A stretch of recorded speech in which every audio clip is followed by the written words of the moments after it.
فکر کنید یه قرار مهم دارید. موهاتون رو شستید و یه لباس شیک پوشیدید.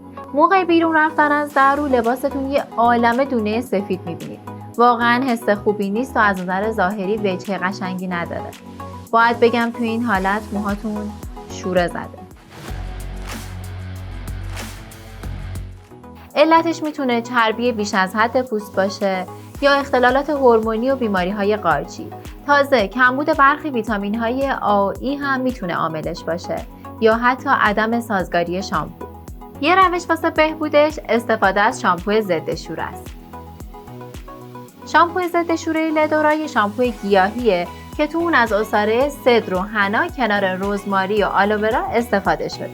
البته شامل همه این عصاره ها هم میشه که هر کدوم فواید خودشون رو دارن.